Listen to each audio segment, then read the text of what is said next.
Hello friend, ई लाल art classes में आपका स्वागत है। आइए एक नया प्रैक्टिस सेट हल करते हैं। तो प्रैक्टिस सेट काफ़ी महत्वपूर्ण होने वाला है आपके लिए। इसमें सिलेबस के अनुसार काफ़ी करंट और इम्पॉर्टेंट क्वेश्चन आपको मिलेंगे यहाँ से। आज हम 51 नंबर क्वेश्चन से 75 नंबर क्वेश्चन तक हल करेंगे। तो ये देखते हैं क्या नंबर क्वेश्चन है। निम्नलिखित में से कौन सी कला परफॉर्मिंग आर्ट के अंतर्गत आती है? इसमें 3 ऑप्शन है: सिनेमा, नृत्य, रंगमंच। परफॉर्मिंग आर्ट का मतलब ऐसा आर्ट, ऐसी कला जिसमें परफॉर्म करना पड़े। ये तीनों हैं। रंगमंच में भी परफॉर्मेंस देना पड़ता है। सिनेमा में भी एक्टिंग जो करते हैं वो परफॉर्मेंस ही है। और नृत्य में भी एक कला है, उसमें भी परफॉर्मिंग कलाकार को करना पड़ता है। इसलिए ऑप्शन डी सही होगा। इसमें तीनों सही हैं। आसान सा प्रश्न है, ऑप्शन डी सही है। अगला है, आधुनिक कला की सबसे बड़ी देन है। आधुनिक कला की सबसे बड़ी देन क्या है? मानवतावाद या व्यक्तिवाद? कंफ्यूजन इसी दोनों में होगा, तो व्यक्तिवाद। आधुनिक देन क्या है? व्यक्तिवाद है। व्यक्ति को अपने मनोभाव को प्रदर्शित करने के लिए आधुनिक कला ने स्वतंत्रता प्रदान किया, इसलिए व्यक्तिवादी कला कहा जा सकता है। आधुनिक कला व्यक्ति के मन में जो भाव उत्पन्न हो रहा है उसका चित्रांकन कर रहा है, इसलिए व्यक्तिवादी कला हो गई। व्यक्ति किसी परंपरा में, कलाकार किसी परंपरा में बंधा नहीं है। वो उपयोगी कला, बाजार की कला, व्यावसायिक कला, जैसी भी कला चाहे वैसी कलाकृति का सृजन करने के लिए वो स्वतंत्र है, इसलिए व्यक्तिवादी कला कहा जाएगा। अगला है, कला विलास के रचयिता कौन है? तो कला विलास के रचयिता हैं कश्मीरी पंडित क्षेमेंद्र। कला विलास ऐसा ग्रंथ है जिसमें पहली बार कला की बृहद व्याख्या की गई है। क्या की गई है? बृहद व्याख्या। इम्पॉर्टेंट है ये। कला विलास पहली बार बृहद व्याख्या या वर्गीकरण किसमें किया गया है? कला विलास में किया गया है।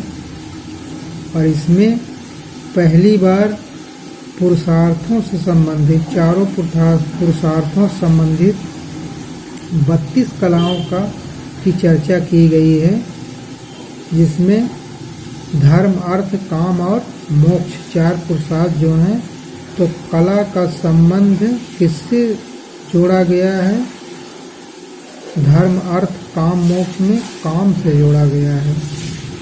पहली बार इसमें ये बताया गया है। इम्पॉर्टेंट है इसीलिए। काम का मतलब होता है कामदेव, सुंदरता। कला में सौंदर्य को उभारा जाता है, इसलिए काम से जोड़ा गया कला का संबंध। अगला है, कैथारसिस का सिद्धांत किस दार्शनिक ने प्रस्तुत किया है? ये सिद्धांत अरस्तू का है। ऑप्शन बी सही है। अरस्तू ने यह सिद्धांत दिया है। अगला है, चांदनी रात के चित्र के कलाकार का नाम बताइए। कौन कलाकार हैं? ये गोपाल घोष हैं। ऑप्शन बी सही है। रट लेने वाली चीज़ है ये। चांदनी रात नामक चित्र के चित्रकार कौन है? गोपाल घोष हैं। अगला है, निरोध मजूमदार अपने चित्रों में कौन सी लिपि का प्रयोग करते थे? ते ऑप्शन ये सही, देवनागरी लिपि का प्रयोग करते थे। ऑप्शन ये सही है। अगला है, नंदलाल बोस की पुस्तक का नाम बताइए। शिल्प, कथा, रूपावली? दोनों? कोई नहीं, ये दोनों हैं। शिल्प चर्चा, शिल्प चर्चा और शिल्प कला रूपावली दोनों पुस्तकें उनकी हैं। शिल्प कथा या शिल्प चर्चा।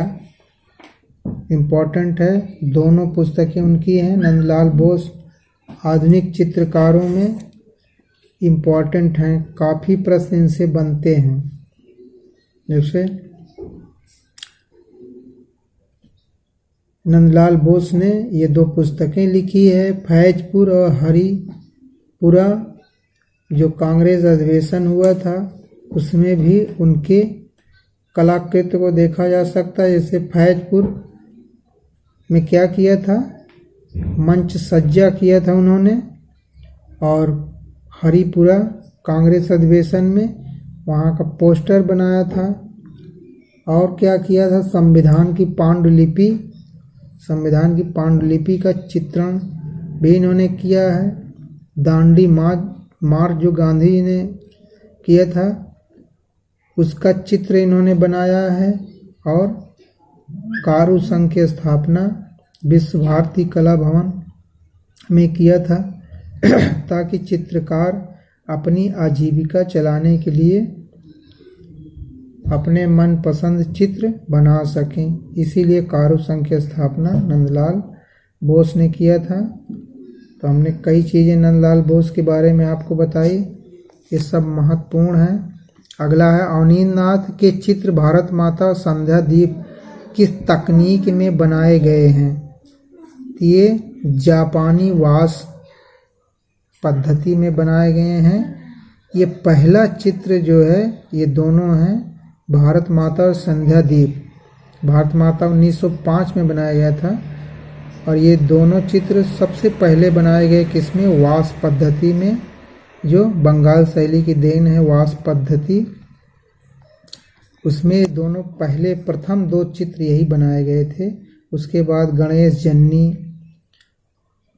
भी इनका चित्र है जो वाश पद्धति में बनाया गया था। और उमर खयाम चित्र श्रृंखला, अरेबियन नाइट, ये सब क्या है, वाश पद्धति, जापानी वाश पद्धति में ही बनाए गए हैं। और अवनींद्रनाथ टैगोर ने एक पुस्तक लिखी थी जिसका क्या नाम था, 6 लिम्स ऑफ पेंटिंग, खड़ंग के 6 अंग नामक इनकी पुस्तक है, जो काफ़ी इम्पोर्टेंट है, पूछी जाती है। अगला है, स्टूडियो के बाहर कार्य करने है सबसे उत्तम माध्यम कौन सा है। सबसे उत्तम माध्यम क्या है, जल रंग। जल रंग सबसे उत्तम माध्यम है स्टूडियो के बाहर। अगला, सबसे अच्छी पेंसिल किस पेड़ की लकड़ी से बनाई जाती है, पूछा गया है प्रश्न। सीडार वृक्ष होता है, उसकी लकड़ी से बनाई जाती है। सबसे बढ़िया पेंसिल इसी से बनती है। अगला है, कंपनी शैली के चित्र प्रायः किस आकार में बने थे। प्रायः का मतलब ज़्यादातर। कंपनी शैली के चित्र सामान्यतः या प्रायः कहा जाए तो ज़्यादा संख्या में चित्र जो बने उनके बारे में कहा जा रहा है। तो 8 इंच गुणे 6 इंच के चित्र ज़्यादा बनाए जाते थे। अगला है, ग्लास पेंटिंग का प्रमुख केंद्र कहाँ पर था, तंजौर में था। ग्लास पेंटिंग के लिए प्रसिद्ध स्थल कौन था, तंजौर था। अगला है, भारत में विदेशी कला का प्राचीनतम उदाहरण कहाँ मिलता है। ये गांधार शैली, ऑप्शन ए सही है। गांधार शैली में पहली बार जो है विदेशी कला का उदाहरण मिलता है वहाँ पर, गांधार शैली में। अगला है, बिंदु। बिंदु चित्र किसने चित्रित किया है, तो एच.एस. रजा ने किया है। बिंदु चित्र को चित्रित किसने किया है, एच.एस. रजा ने। एच.एस. रजा इम्पोर्टेंट चित्रकार हैं। पैक के संस्थापक सदस्य थे एच.एस. रजा। प्रोग्रेसिव आर्टिस्ट ग्रुप जो था पैक, जिसकी स्थापना मुंबई में की गई थी, उसके संस्थापक सदस्य थे एच.एस. रजा। जे आर्ट स्कूल से शिक्षा इन्होंने लिया था। कभी कभी ये भी प्रश्न पूछा जाता है कि फला चित्रकार ने किस स्कूल से शिक्षा ग्रहण किया था? तो जे आर्ट स्कूल मुंबई से इन्होंने शिक्षा ग्रहण किया था। और इनकी ख्याति किस क्षेत्र में ज़्यादा थी? तो ये दृश्य चित्रकार के रूप में इनकी प्रसिद्धि ज़्यादा थी। और धुएं में मलिन वातावरण से युक्त नगर दृश्य चित्रित ये करते थे ज़्यादातर। और चित्रण की बिंदु शैली का आविष्कार एच.एस. राजा ने ही किया था। चित्रण की बिंदु शैली वही पूछा जा रहा है, बिंदु शैली, चित्रण की बिंदु शैली का आविष्कार एच.एस. राजा ने किया था। बिंदु क्या होता है? बिंदु जो चित्र में आदिम कला से लेकर आधुनिक कला तक जो प्रयोग किया जाता था, बिंदु, उसी के बारे में कहा जा रहा है। अगला है शिक्षा इन्होंने फिर जो है कहाँ से प्राप्त की थी? ये पेरिस भी गए थे। पेरिस के एकोल दी ब्यू आर्ट में शिक्षा ग्रहण किया था और वहीं पर शादी की, वहीं पर बस गए। 60 साल की उम्र के बाद ये भारत लौटे। तो एक प्रश्न ये भी बनता है कि पैक का कौन सदस्य, प्रोग्रेसिव आर्टिस्ट ग्रुप का कौन सा चित्रकार था जो पेरिस में बस गया था? ये प्रश्न पूछा गया है। तो ये एच.एस. राजा थे जो पेरिस में बस गए थे, वहीं पर शादी कर लिया था मोगलाना से और वहीं बस गए थे। इनकी पत्नी मोगलाना भी चित्रकार मूर्तिकार दोनों थी। इनका माध्यम क्या था? तैल व एक्रेलिक, दो माध्यम में चित्रण ज़्यादातर करते थे। और 2010 में सौराष्ट्र नामक चित्र इनका सबसे महंगा चित्र 2010 में नीलाम क्रिस्टी द्वारा किया गया था। 16 करोड़ 42 लाख 16 करोड़ 42 लाख रुपए में नीलाम किया गया था।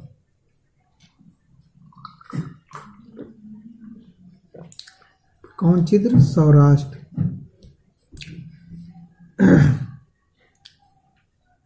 और इनको जो पद्म श्री, पद्म भूषण, पद्म विभूषण तीनों प्रकार के पुरस्कार एच.एस. राजा को मिले थे। ये भी प्रश्न बन सकता है कि तीनों प्रकार के निम्नलिखित में से कौन कौन पुरस्कार इन्हें मिले हैं? तो तीनों इन्हें मिले थे। कालिदास सम्मान भी इन्हें मिला था। कालिदास सम्मान कहाँ का है? मध्य प्रदेश का है। तो एच.एस. राजा के बारे में हमने जितने इम्पोर्टेंट तथ्य थे सब बता दिए हैं, काफ़ी इम्पोर्टेंट हैं एच.एस. राजा। अगला है सिबारो को जापान में क्या कहा जाता है? सिबारो को टाई एंड डाई कहा जाता है। ऑप्शन ए सही है, टाई एंड डाई कहा जाता है। अगला है चीन में तसलियुन ने कागज का आविष्कार कब किया था? 1905 ईस्वी में किया था। ये कागज के आविष्कार करता थे, इम्पोर्टेंट है। कागज का पहली बार आविष्कार कहाँ हुआ? चीन में हुआ था। ये प्रश्न पूछा जाता है। कागज का आविष्कार चीन में हुआ था। और चित्रात्मक लिपि का आविष्कार भी चीन में पहली बार हुआ था। वैसे लिपि का जो की खोज की गई थी वो मेसोपोटामिया में की गई थी, लेकिन चित्र नामक लिपि, चित्रात्मक लिपि। अगला है घायल भैंसे का चित्र किस गुफा में मिलता है? सिंघनपुर गुफा। ऑप्शन ए सही है, सिंघनपुर की गुफा में मिलता है घायल भैंसे का चित्र। ये कहाँ है? सिंघनपुर, रायगढ़ में है। रायगढ़ कहाँ है? छत्तीसगढ़ में है। सिंघनपुर छत्तीसगढ़ में। किसने खोजा था? सिंघनपुर की खोज कौन किया था? 1910 में डब्ल्यू एंडरसन ने सिंघनपुर की खोज किया था। ये प्रागैतिहासिक कला केंद्र है जहाँ से प्रागैतिहासिक कला के साक्ष्य मिले हैं। उनमें से सिंघनपुर है जो छत्तीसगढ़ में है। डब्ल्यू एंडरसन ने 1910 में खोज की थी सिंघनपुर की। घायल भैंसे का चित्र सबसे इम्पोर्टेंट है, वही इसमें पूछा गया है। और कौन चित्र है यहाँ का इम्पोर्टेंट? असंयत कंगारू का चित्र। असंयत कंगारू का चित्र भी इम्पोर्टेंट है, पूछा जाता है। ये भी सिंघनपुर से मिला है। और एक चित्र कौन है? जंगली सुअर के आखेट का दृश्य भी सिंघनपुर से मिला है। हमने सिंघनपुर के बारे में आपको पूरी जानकारी दे दी जो इम्पोर्टेंट है। अगला है प्री हिस्टोरिक पेंटिंग नामक पुस्तक किसने लिखा है? तो ब्रॉडरिक ने लिखा है 1958 में। ब्रॉडरिक ने प्री हिस्टोरिक पेंटिंग लिखा है। ये जो है प्रागैतिहासिक कला खोज के ऊपर ये पुस्तकें हैं, इम्पोर्टेंट है। अगला है प्रागैतिहासिक काल के चित्रण की प्रमुख विशेषता क्या है? प्रमुख विशेषता सुंदरता थी, यथार्थवाद, मौलिकता, प्रयोगशीलता। इसमें मौलिकता थी। मौलिकता इसकी विशेषता है। जो देखते थे वही चित्रित कर देते थे, मौलिक रूप से, मूल रूप से उसमें कोई अन्य चीज या एक्स्ट्रा चीज नहीं। जैसा वो सोचते थे, जैसा करते थे, वही मूल रूप से चित्रण कर दिया करते थे। अगला है लेह क्षेत्र लद्दाख में प्रदर्शित चित्रों के केंद्र कौन सा है? ससपाल है, ऑप्शन सी सही है। लेह क्षेत्र में ससपाल है। अगला है कंपनी शैली की खोज किसने की थी? पीसी मानक ने की थी कंपनी शैली की खोज। कंपनी शैली की खोज किसने की थी? पीसी मानक ने की थी। मुगल और यूरोपीय शैली को मिलाकर कंपनी शैली बनी थी। अगला है सिंधुवासी किस धातु से अनजान थे? लोहा से अनजान थे। लोहे की खोज उत्तर वैदिक काल में पहली बार की गई थी 1000 ईसा पूर्व में। तो ये जो है इम्पोर्टेंट है। अगला है हड़प्पा काल में मोहरों के निर्माण में लिखित में से में कौन सी चीज का मुख्य रूप से प्रयुक्त होती थी? स्टेराइट मिट्टी होती थी एक। स्टेराइट से मोहरें ज़्यादातर बनाई जाती थी। अगला है हड़प्पा में बर्तन भांडों पर किस रंग का प्रयोग मिलता है? तो ये लाल रंग का प्रयोग किया जाता था ज़्यादातर, लाल रंग। अगला है 75 नंबर क्वेश्चन है बौद्ध कालीन सर्व प्राचीन चित्र कहाँ से मिलते हैं? अजंता से मिलते हैं। बुद्ध और बुद्ध की पूर्व जन्म की जो कथाएं हैं उनसे संबंधित चित्र बौद्धकालीन चित्र हैं। सबसे ज़्यादा पहली बार प्राचीन रूप में कहाँ से मिले? अजंता से मिलते हैं। बस फ्रेंड्स आज यहीं तक। इसमें जो है मिश्रित टाइप के प्रश्न हैं, काफ़ी इम्पोर्टेंट हैं। और ये शॉर्ट वीडियो 25 क्वेश्चन की है जो काफ़ी इम्पोर्टेंट प्रश्न आज आपको इस वीडियो में मिलेंगे। अगर ये वीडियो अच्छी लगे तो आप इसे सब्सक्राइब और लाइक ज़रूर कर दें, शेयर कर दें, ताकि हम और अच्छी वीडियो आपको बना के ला सकें। मिलते हैं नेक्स्ट वीडियो में। Thanks for watching.